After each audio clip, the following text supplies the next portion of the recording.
Obrigado pela sua presença, sua audiência. E tenho certeza, você escolheu o melhor lugar que você poderia estar nesse momento. Viu? Que é estudando a palavra de Deus. Vocês sabem, e têm visto, a gente tem vivido num mundo que a gente pode chamar de relativista. Cada um busca a sua verdade. E é difícil, nesse mundo, a gente se entender naquilo que é a verdade. Você tem visto isso? É difícil entender. A verdade de um pode não ser a verdade do outro. E cada um vive a sua verdade. Isso é relativismo. Nós vivemos num contexto, num mundo, onde a verdade está misturada com o erro, com a mentira. Porque vamos ser lógicos. Eu gosto de trabalhar muito com a lógica. Eu falo isso para o Dr. Rogério, eu sempre falo aqui também. Vamos ser lógicos. Se existe uma mentira, ou a mentira, é porque existe a verdade. E vice-versa. Concorda comigo? Então, o que é a verdade? É exatamente isso que nessa série a gente estuda. É um caminho para a verdade. Sabe que o inimigo de Deus, ele está sempre procurando inserir esses erros, esses enganos, ideologias, filosofias, religiões deturpadas, metodologias deturpadas de estudo da Bíblia, para confundir as pessoas, para que elas não cheguem ao pleno conhecimento da verdade. Consegue compreender isso? Veja, ao longo de toda a história da humanidade, sempre houve um povo que chamamos de remanescente. Aquele povo que sempre quis buscar de todo o coração a verdade. E aquele que busca de todo o coração a verdade, a encontra. É assim. E esse povo que sempre buscou a verdade também não está livre de ataque. E é aí que Satanás entra, às vezes com a violência, a gente viu na tomada dos impérios e tudo mais, né? Na escravização, entre outras questões que a gente vê na humanidade, massacres. Mas a gente vê também, quando isso não funciona, porque a gente vê pela história também, quando Satanás tentou massacrar esses remanescentes ao longo da história, até recentes, o que aconteceu? O sangue desses remanescentes foi semente. E a verdade se espalhou mais ainda. Mas um dos ataques de Satanás é exatamente isso. Misturar, quando não funciona, a violência, ele vai e ataca nas bases da verdade. Colocando pequenos engodos, enganos nas pontas. Regando a raiz com esses enganos. E daqui a pouco toda a árvore, toda a planta do remanescente pode estar comprometida. Vocês conseguem entender isso? Por isso que eu convido vocês a fazer, sim, uma maratona na nossa série de Daniel. Veja toda a série. Observe, estude conosco aqui. Nós estamos no 8º tema agora. O tema são os 4 animais estranhos. E realmente muito estranhos, e a gente vai entender o que são. E daqui para frente nós estamos entrando na parte profética. Na parte profética. Por quê? Nós, até o capítulo 6 de Daniel, nós tivemos a parte histórica. Com algumas pinceladas, né, de profecias também, a gente viu que isso, inclusive, com aplicações bastante sólidas para a nossa vida, para os dias de hoje. Mas agora, a partir do capítulo 7 até o capítulo 12, a imersão é total, praticamente total na profecia. Então não perca, preste muita atenção. E a boa notícia é que você pode encontrar a verdade através da palavra de Deus. Você pode encontrar a verdade absoluta, sem sombra de dúvida. Usando, inclusive, a lógica para isso. Não é simplesmente fé, do nada. Porque não seria fé, seria fideísmo, como diz o Dr. Rodrigo Silva. Fideísmo é acreditar em qualquer coisa. A fé não. tem solidez. E é isso que a gente está estudando. Solidez na palavra de Deus para encontrar a verdade pura. Abra sua Bíblia em Daniel, capítulo 7, versículo 1. Mas antes de estudar a Bíblia, sempre a gente faz uma oração. Eu sugiro que vocês façam isso sempre quando estudarem em casa ou aonde estiverem. Porque a palavra de Deus transforma através do Espírito Santo. E a gente tem que pedir para que o Espírito Santo nos transforme e nos faça entender aquilo que é a verdade, sem filtros, simplesmente através da palavra de Deus. Vamos orar então? Eu vou pedir para o meu amigo Dr. Rogério fazer essa oração dessa vez. Querido Pai que estás nos céus, agora que vamos abrir a Tua palavra, pedimos que o Senhor nos dê sabedoria. Sabedoria, a presença do Teu Espírito Santo, para que nós possamos entender e praticar a Tua palavra. Queremos que o Senhor esteja conosco nesse estudo e que o que vamos aprender aqui seja marcante e transformador em nossa vida, e somente Tu podes fazer isso. Por isso, esteja conosco, esteja com o André aqui ao partilhar a Tua palavra, o que te pedimos em nome de Jesus. Amém. Amém. Você percebe que no livro de Daniel, ao longo do livro, é um livro muito especial. A gente tem falado isso reiterado várias vezes. Daniel faz questão de marcar o tempo que aquilo aconteceu. E o tempo na história aqui, ele fala aqui no capítulo 7, 1. No primeiro ano de Belsazar, rei da Babilônia, teve Daniel um sonho e visões ante seus olhos. Quando estava no seu leito, ou seja, a visão, a soma de todas as coisas. Primeiro ano de Belsazar, a gente viu no capítulo 5 a queda de Babilônia, lembram? A queda de Babilônia foi justamente quando o rei Belsazar, que era filho de Nabonido, que foi o último imperador da Babilônia, e o seu filho estava fazendo a corregência do reino nessa época, e em 539 a.C., a Babilônia foi tomada por Ciro e Dario, o imperador da Medo-Pérsia. Lembram disso? Agora, nós estamos daquele ponto. Esse capítulo está voltando 10 anos atrás, 10 anos antes, então estamos agora no ano 549 a.C., 10 anos de acontecer a tomada de Babilônia, a queda de Babilônia. E aqui, nesse ponto, há um contexto histórico e político bem interessante. Eu quero que vocês prestem atenção, para a gente ver que existem paralelos também importantes no texto e com relação até o que acontece hoje. E acontece nos céus também, que é uma realidade.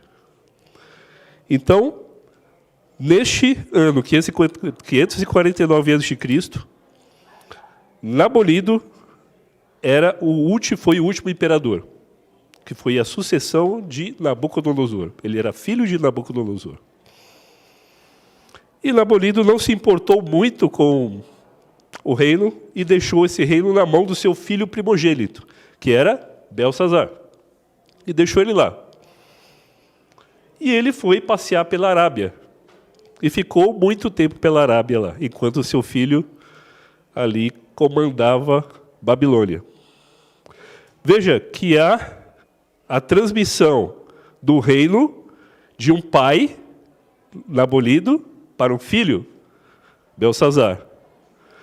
Ao mesmo tempo que isso acontecia, Ciro, o grande, Ciro II, Medo-Persa, o persa, ele ampliava o domínio do seu território. E ali estava, Ciro Persa estava conquistando na mesma época os Medos, tirando o reino de Astíades e ampliando o seu domínio. E o próximo passo seria o quê? Invadir a Babilônia. Note que, nesse instante, ocorria o início do fim da Babilônia. É interessante notar que, se a gente estudar o capítulo 7, Um pouco mais adiante, ali no meio do capítulo, nós vemos uma figura de um ancião de dias. E esse ancião de dias representa o quê? Deus, o Pai. E também apresenta depois o Filho do Homem. O Filho do Homem é uma figura que representa Jesus Cristo.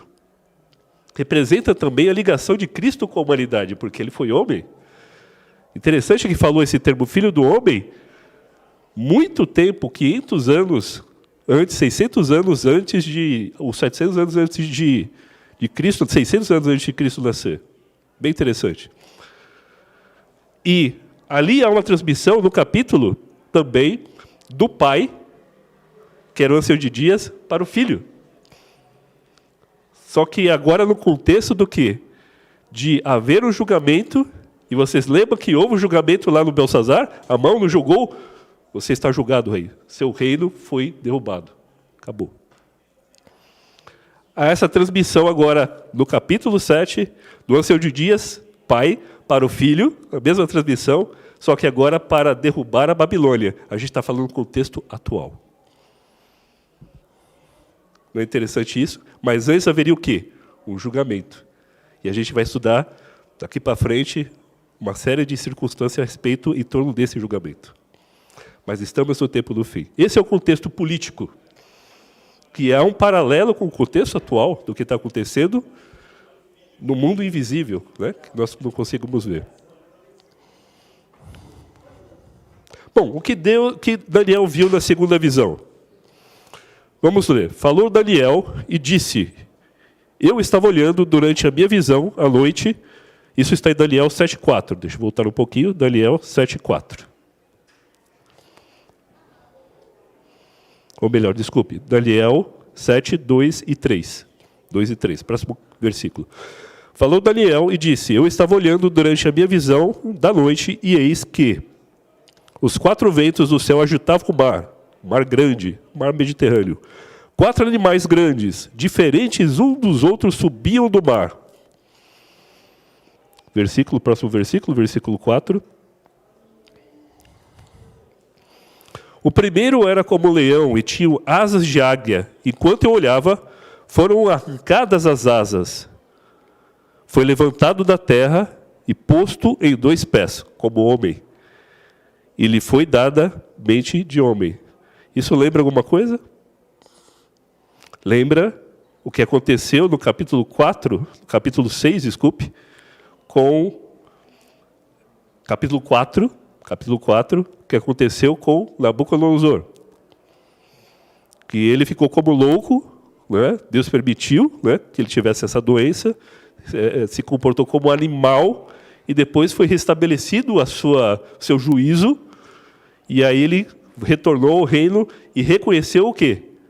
Deus como soberano. Lembre disso daqui, que daqui a pouco a gente vai falar de um contexto bem interessante sobre isso daqui. Prosseguindo no versículo 5, continuei olhando, e esse aqui o segundo animal, semelhante ao urso, o qual se levantou sobre um dos seus lados. Na boca estava entre os dentes, entre os dentes, trazia 3 costelas, e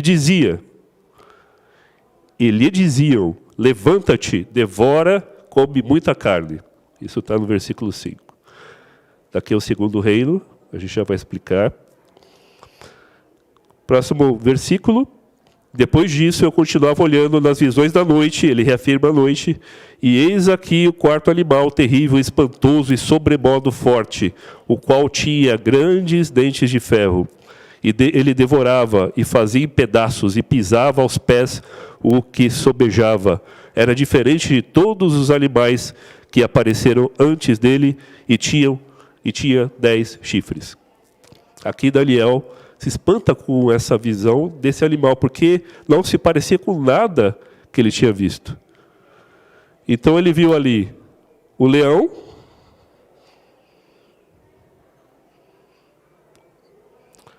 ele viu ali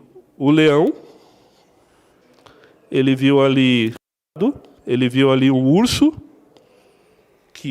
que tinha um ombro maior que o outro, um lado maior que o outro. Ele viu esse urso com 3 costelas na boca, e ele viu depois um animal. Ele viu o leopardo, o quarto e o terceiro, e o quarto animal seria, aí sim, esse animal estranho, né, que ele viu. A gente vai repassar isso daqui. Eu acho que eu pulei alguma coisa aqui. O leopardo, é verdade. Está aqui, ó, Daniel 7,6. Depois disso, continuei olhando, e eis aqui outro, semelhante ao leopardo. Esse é o terceiro, tá? Eu li o quarto, é o terceiro animal. Semelhante ao leopardo. E tinha nas costas 4 asas de ave. Tinha também este animal 4 cabeças, e foi-lhe dado o domínio. Perfeito. Então, nós vimos aqui os 4 animais.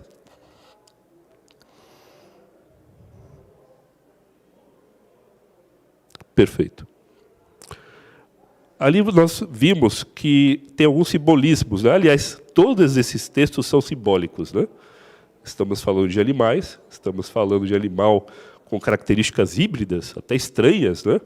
Estamos falando de... Ele estava olhando o mar, águas, e daqui a pouco tinha ventos, né? E o mar se agitou, né? E aí surgiram esses animais. Quando a Bíblia fala de ventos, em relação a profecias, de Daniel e Apocalipse especialmente, está falando de um simbolismo que significa algo. Isso significa que aparece o quê? Dessa visão simbólica, o que ventos indicam movimentos diplomáticos, guerras, movimentos bélicos, que Deus permite que aconteça. Vamos ver como a gente chega a essa compreensão? Nós não tiramos isso da cabeça ou de opinião, isso é da própria Bíblia. A Bíblia explica-se a si mesma. Isso é importante. Quando a gente estuda a Bíblia, sempre não acreditar no que falam, mas constatar na Bíblia se aquele contexto está correto. Se aquele texto está correto, e que aquela forma de interpretação está correta, com base na própria Bíblia, que é o único guia de explicação para aquilo que ela está informando. Veja em Jeremias 49, 36, isso também tem em Jeremias 51, 1 a 5, uma situação similar, que é essa caracterização de vento como algo que é movimento de guerra bélico, né? Movimento de guerras, né? De confusão. Traei, então, isso está em Jeremias 49, versículo 36. Trarei, então, sobre Elão os 4 ventos, os 4 ângulos do céu, e as espalharei na direção de todos esses ventos. E não haverá país aonde não venham fugitivos de Elão. Se você tiver mais tempo também, em Jeremias 51, versículo 1 a 5, depois você estuda em casa, o contexto é o mesmo. Aqui, Deus permitindo que hajam guerras. Né? Então, ventos, né, são simbolismos, é o simbolismo de guerra. E mar? O que seria? A gente pode ver esse texto em Isaías 17, 12, e a gente pode ver de forma muito clara em Apocalipse 17, 15 também. Se a gente vê ali em Apocalipse 17, 15, que é o que eu vou ler aqui para economizar tempo, falou-me ainda, as águas que viste, onde a meretriz está sentada, águas, mar, são povos, multidões, nações e línguas. Isaías 17 também fala basicamente a mesma coisa, só usa o termo mar. Percebe? Que a Bíblia explica-se. É autoexplicativa.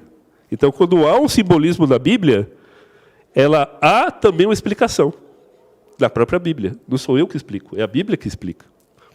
Considerando isso, então nós vemos a seguinte situação. Nós vemos que, diante dos povos, o mar, muitos povos, nações, tribos e línguas, há movimentos o quê? De guerra, que fazem com que esses animais, que são representados, a gente já viu, inclusive tem a explicação no próprio texto do capítulo 7, e a gente viu isso também no capítulo 2, onde que tem estátua, lembra da estátua? Era o quê? Cabeça de ouro, depois tronco de prata, que a parte aqui de bronze, quadril de bronze, e as pernas de ferro. E lá explicava já que esses seriam o quê? reinos que iriam suceder-se um ao outro, por conta das guerras entre as nações. Não é incrível como a Bíblia fala, como explica as coisas? Pois é, por isso que a gente tem que estudar. E esse capítulo 2 está em paralelo exato com o capítulo 7. Aquela estátua que você viu também se representa pelos animais, só está colocando características mais detalhadas. Porque lá, sobre a estátua, não falou muita característica, mas aqui está colocando característica. Vamos ver se essas características realmente correspondem a esses reinos que se sucederam?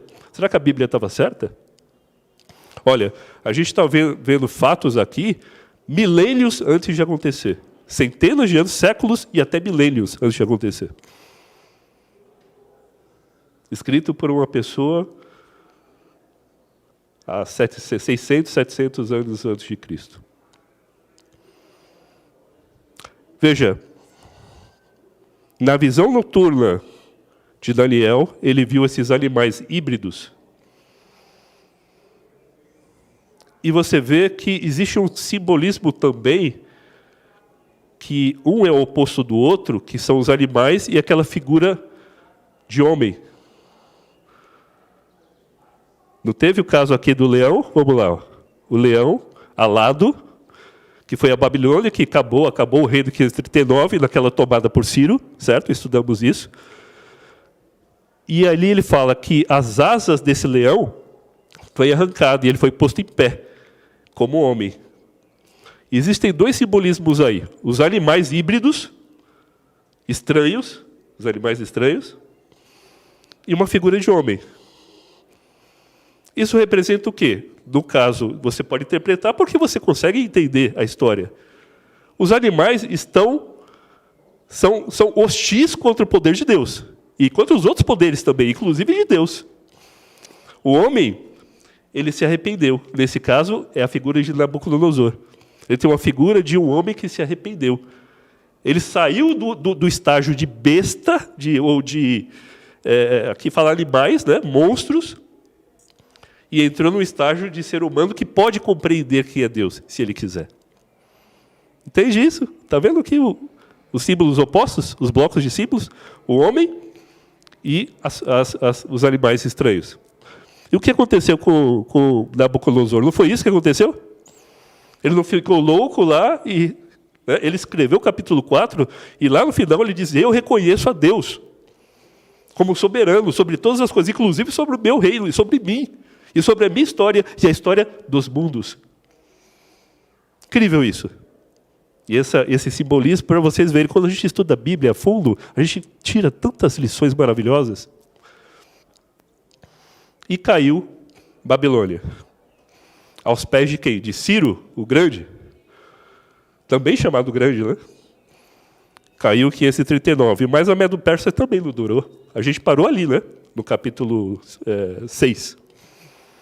Quando Daniel foi jogado na cova dos leões, foi quem? Dario. Depois, Ciro estava contando. Dario era corregente também de Ciro, né? Porque o império era grande. Os Medo-Persas foi o maior império que já existiu na humanidade em termos de extensão. Em termos de glória, era quem? Babilônia. Ouro e prata. Olha que interessante. O primeiro e o segundo. E é verdade. Olha só como são as características, né? No urso, a figura do urso,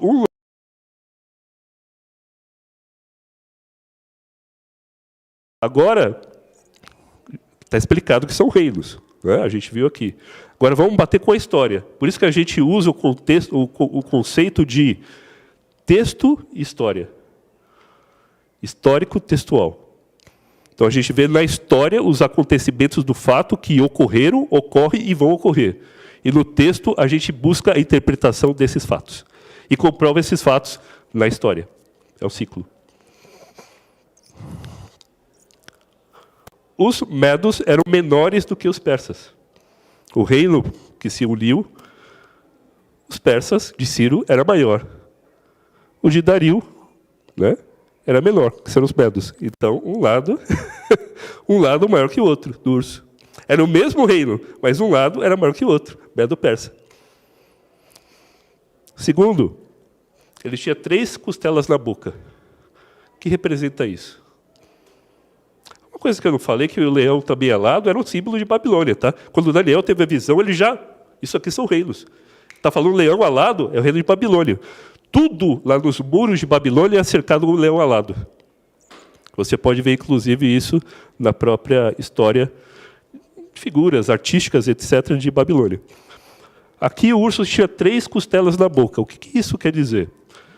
Vou usar aqui um historiador que não tem nada a ver com a igreja, não era nem cristão, era um grego chamado Heródoto. Heródoto tem um livro, inclusive ele é o pai da história. A história se chama História porque Heródoto escreveu 2 livros que chamam História. Sabia? Eu falei isso. Olha lá. No primeiro livro, História de Heródoto, que é um grande historiador grego, como eu falei, lá na página 40 tem outras versões, talvez a atualização não esteja exatamente nessa página, mas ele diz uma coisa bem interessante sobre as 3 costelas, que a gente pode assimilar como as 3 costelas da história. Olha lá. Lá no inciso 77, ele diz o seguinte, Heródoto: censurando a si próprio por não ter evitado a desproporção das forças, suas tropas eram muito menos poderosas do que a de Ciro. Aqui é Creso que está falando. Creso é o rei da Lídia. Eu coloquei marcações aqui no texto para que vocês acompanhem na história o que é o que, né?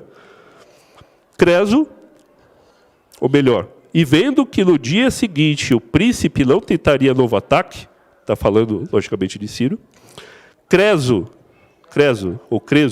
da Lídia, que era um reino que existia naquele tempo, de acordo com o tratado concluído com Amasis e anterior firmado com Lacedemônios, que era da Lacônia ou da Esparta, já explico. Propunha-se também a solicitar o auxílio dos babilônios, igualmente seus aliados que tinham por soberano Labileto. Labileto era Nabonido, tá? Como fala aqui, é a forma helenística de falar, grega de falar Nabonido, que foi o último imperador.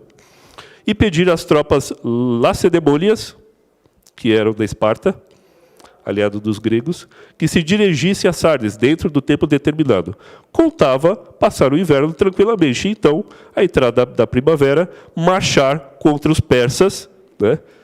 Esses 3 reinos aqui juntos, e mais um pequeno grupo, marchar contra os persas, contra as forças de todos esses povos reunidas às suas.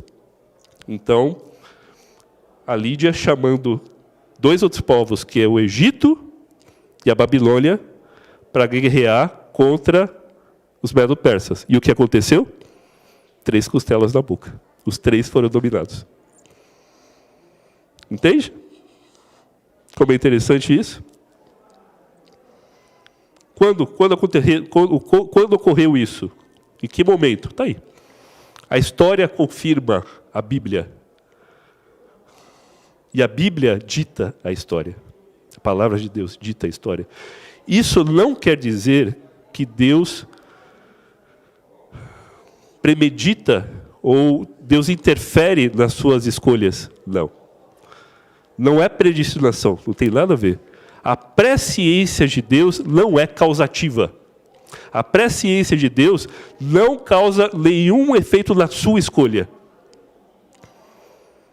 A presciência de Deus simplesmente é porque Ele é soberano e sabe de todas as coisas, mas não interfere na sua decisão. Mas Ele pode interferir sim, em várias outras coisas, mas não interfere na sua nem na minha decisão, nem na sua decisão. Por isso que você tem que escolher a quem seguir, de que lado ficar. E tem que escolher qual é a verdade absoluta. Não por acaso, mas estudando a palavra de Deus, que leva à verdade absoluta. Comprove por si mesmo. Os 3 povos foram nominados nessas datas que estão na tela. Isso está ali na história de Heródoto. E o leopardo com 4 cabeças, que representa a Grécia. A gente vê pela história. A gente vê a sequência desses reinos pela história. Grécia tomou a Medo-Pérsia no ano 331 antes de Cristo. E quem foi o grande imperador da Grécia? Alexandre o Grande. Alexandre, o famoso Alexandre o Grande. Ele, em 13 anos, ele dominou tudo que ele podia dominar no mundo antigo. Tudo. Todos os reinos, inclusive os Medo e Persas. Ele ascendeu ao trono com 20 anos de idade, depois do assassinato do seu pai.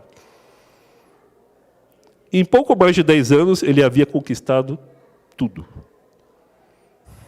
E ele morreu depois de... Alguns falam que foi embriaguez, porque ele bebia muito, não tinha mais o que alcançar. Outros falam que ele foi envenenado. Outros falam que era uma doença que fazia ele se degenerar. Né? Inclusive, até se supôs que ele foi enterrado vivo, porque ele demorou para decompor o corpo, entre outras histórias que tem por aí. Um leopardo é rápido, não é? Imagine um leopardo com 4 asas. É mais rápido ainda. Alexandre o Grande foi muito rápido em conquistar todas essas nações. Tanto é que ele falou, eu não tenho mais nada para conquistar, com 30 anos de idade, 33. E morreu de tédio. Olha só que incrível, não? Palavra de Deus. E as 4 cabeças? O que significa? Tudo tem que ter um significado, entende? Vamos lá. Então, aqui as conquistas de Alexandre o Grande. Em 331, ali na batalha de Galgabela, ele... É fantástica a história. Se você ler a história de Alexandre o Grande, que foi um estrategista militar incrível, e ele que fez aquela formação de falange dos exércitos, né? E antes, lógico, ainda dos romanos, né, que aperfeiçoaram isso. E ele ali usou, inclusive, os espartanos, que eram muito bons em luta. E usou na linha de frente ali dos combates. Muito interessante. Então, Alexandre o Grande dominou tudo e morre com 33 anos de idade. Tão rápido que foi a vida. E isso foi deixado para quem? Vamos ver as cabeças aqui. Por quê? E eu vou recorrer a fontes históricas também, inclusive a Sir Isaac Newton. Sir Isaac Newton, né, um dos pais da física moderna. E ele escreveu um livro sobre observações sobre as profecias de Apocalipse e Daniel. E ele escreve, na página 42 desse livro, a terceira besta é o reino que sucedeu... estou falando terceira, né? Que sucedeu aos persas, isto é, o império dos gregos. Era como o leopardo, para significar sua ferocidade, e tinha 4 cabeças e 4 asas, para indicar que poderia ser dividido em 4 reinos, falando das cabeças. Pois continuou em regime monárquico durante o reinado de Alexandre o Grande, seu irmão, Arideus, e seus filhos, Alexandre e Hércules, dividindo-se, então, em 4 reinos. Quando ele morreu, ele não tinha herdeiro. Teve até um complô e mataram uma criança que uma das esposas estava grávida. Mas foi dividido em 4 reinos dos seus generais. Seus generais de super confiança tomaram o reino. E quem eram eles? Cassandro, Lisímaco, Ptolomeu e Seleuco. 4 reis, agora 4 cabeças, no mesmo reino. Interessante isso, não? Grécia. História. Isso é história. Isaac Newton escreveu e está na história. Ele escreveu porque ele tinha fonte histórica para isso, e temos hoje, inclusive, confirmada.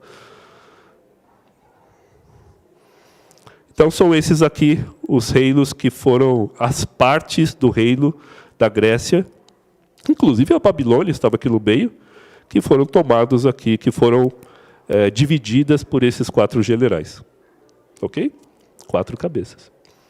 Cumpriu-se mais uma vez a profecia? Desde a primeira? Babilônia, cumpriu-se. Medo-Persas, cumpriu-se. Grécia, cumpriu-se. Detalhes que muitos séculos, centenas de anos, foram detalhados pela palavra de Deus. Que Deus, em sua presciência, já sabia. por fim, aquele animal estranho. Aquele animal estranho tem uma característica que Daniel não conseguiu entender o que era. A gente vai ver mais para frente algumas características desse animal. Eu só vou fazer a introdução dela para que no próximo capítulo a gente estude mais a fundo sobre esse animal e sobre uma característica dele, que é o chifre. Esse animal tinha o quê? 10 chifres. Lembra dos 10 pés da estátua? 10 pés não, 10 dedos dos pés da estátua? São 10, né? Dos artelhos. Aqui tem 10 chifres, quer dizer, parece um paralelo em relação a isso. Vocês lembram o que era? Era a divisão da Europa. Que veio a ser a Europa, né, dos dias de hoje, mas antes eram tribos bárbaras, né? Eram povos bárbaros ali. Roma começou a dominar em 668, tomou a Grécia, porque já estava enfraquecida com esses 4 generais, já estava dividida, e ainda demorou. Né? E veio a estar como Roma imperial, como império, até o ano 476 da nossa era agora, já depois de Cristo. Vamos ver o que fala um pouquinho aqui, o que fala sobre esse animal, por Sir Isaac Newton, novamente. Um comentário que não é adventista, é um comentário que era uma coisa que era consenso naquela época pelos estudiosos, né, da Bíblia, do livro de Daniel, porque surgiram várias outras versões. Lembra aquele negócio que ele colocar que eu falei? Coisas falsas dentro da verdade? Pois é, essa história veio se perdendo no meio do caminho. Por isso estou usando fontes que são fontes seguras, né, de se confiar, para esse contexto. Página 56 do seu livro, Daniel e Apocalipse. Pelas guerras anteriormente discutidas, o Império Romano do Ocidente, ao tempo de Roma, foi cercada e tomada pelos godos.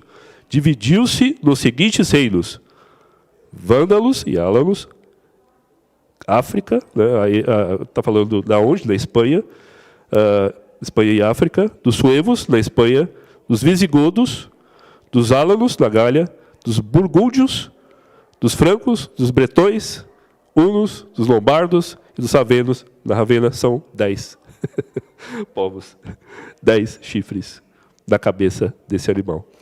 Olha aqui, alguns historiadores mais recentes entendem de uma forma um pouquinho diferente, mas não muda o fato de serem 10. Né, alguns entendem que os bretões eram anglo-saxões, outros hunos eram ostrogodos, e Ravena eram os hércules, mas isso não muda nada. O fato era que eram 10 povos que se dividiram de Roma, do Império Romano. O Império Romano não acabou. Ele foi minado em suas bases e ele se desintegrou, se dividindo. Mas Roma não acabou. A gente vai ver isso durante o estudo. É fantástico.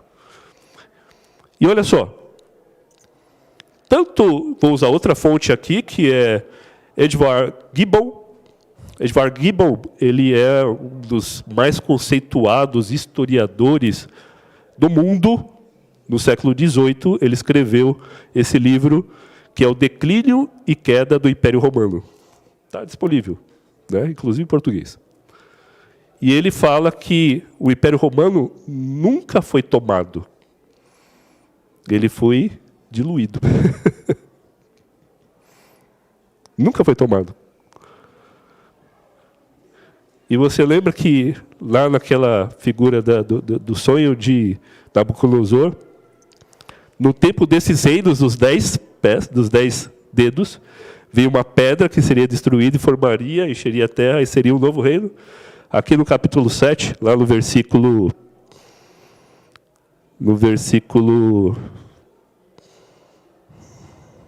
12,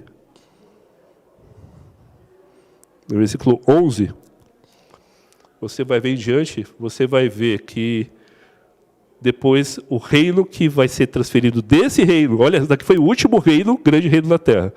O reino que vai ser transferido desse reino, que a gente vai ver ainda a sucessão desse reino aqui em Roma, porque ele foi diluído, né? Ele permanece de alguma forma. Seria o quê? O último reino aqui na terra. antes da volta de Jesus. Incrível. Mas outras coisas vão acontecer. E Deus não nos deixa desamparados na informação.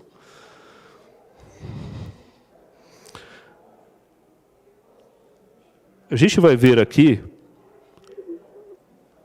só concluindo, Roma, novamente, a profecia se concluindo exatamente à risca. Não é mesmo? A história nos leva. É um período de mais de 1000 anos, isso que eu estou citando até agora, 476. Mais de 1000 anos. Nenhum ser humano poderia prever nada disso. Nenhum.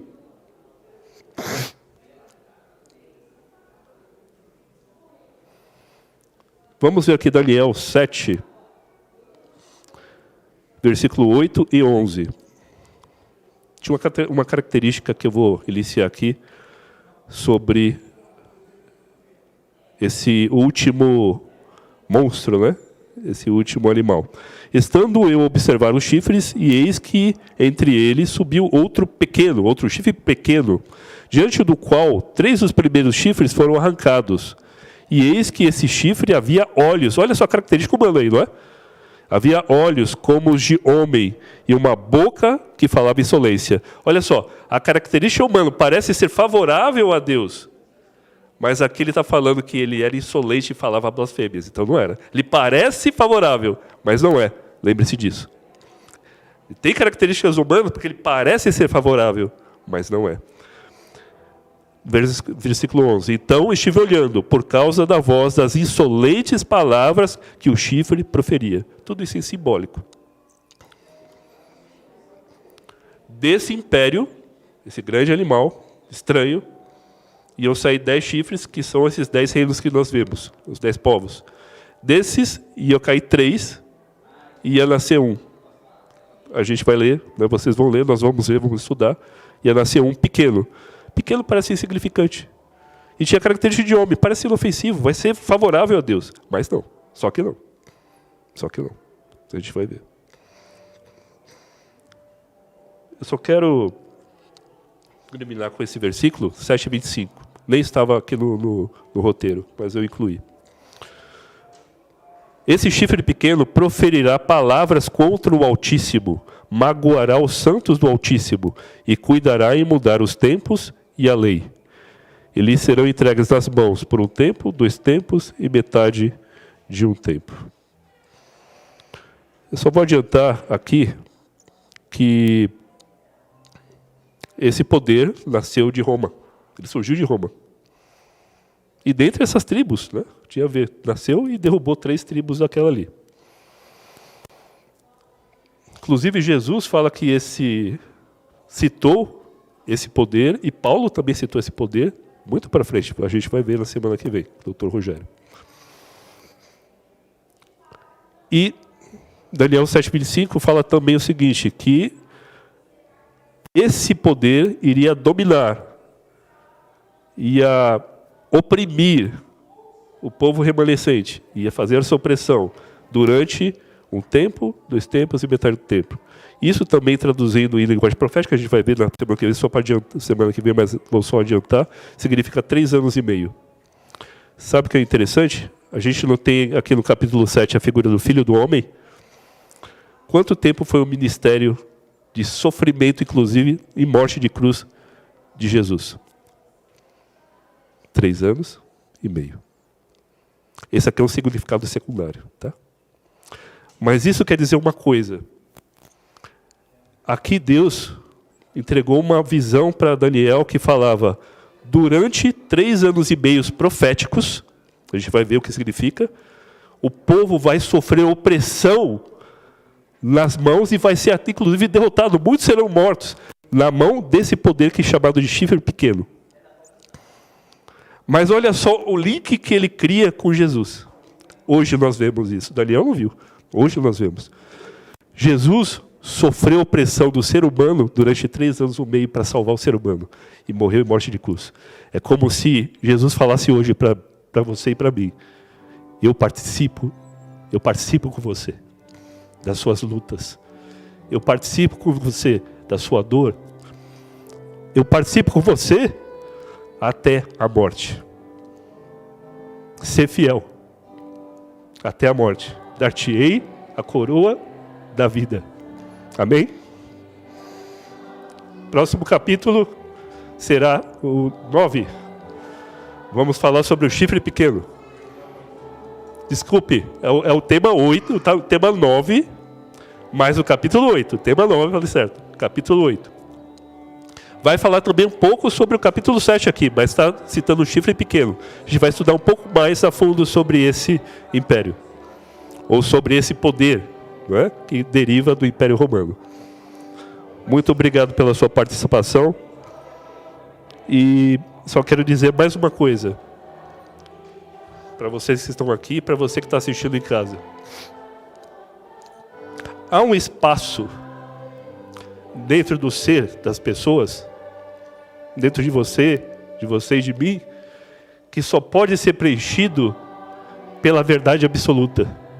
Por isso que as pessoas buscam dinheiro, prazer, fama, riqueza, buscam o que for, não importa o que você esteja buscando hoje, nunca vai ser preenchido esse espaço dentro de você, que você tem, se não for por Deus, por Jesus, pela verdade absoluta. Amém? Nos vemos no próximo tema. O Dr. Rogério vai estar aqui conosco no próximo tema. E eu vou fazer uma oração por você agora. E esse é meu apelo, que você estude a palavra de Deus a fundo, como estamos fazendo aqui. Estude. Não gaste tempo com outras coisas, bobagens, migalhas. Você é filho de um rei que está vindo para te buscar. Amém? Vamos orar. Pai do céu, Deus de amor, obrigado porque o Senhor nos deu instruções incríveis e manifestações incríveis através da sua palavra de que tudo que o Senhor fala é verdadeiro. O Senhor mostra através do texto e da história que todas as coisas que foram previstas através da sua palavra aconteceram. E além de tudo isso, e acima de tudo isso, ainda o Senhor é um Deus de amor que nos dá o livre-arbítrio de escolhermos que lado ficar. Quer do seu lado ou quer de qualquer outro lado. Mas para onde nós vamos, Senhor, se não for do seu lado? O que faremos na nossa vida se não for contigo? O que é que mais nos completaria em nossas vidas? Fama, poder, dinheiro, talento, se não for ao seu lado, se não for usado isso para ti. Por isso, Senhor, queremos que o Senhor volte logo. Que o Senhor volte logo e ponha fim a essa confusão que é a Babilônia que a gente vive. Que o Senhor reine para sempre com o seu Filho Jesus Cristo. Em nome de Jesus. Amém. Amém. Amém. Muito obrigado. Até a próxima semana.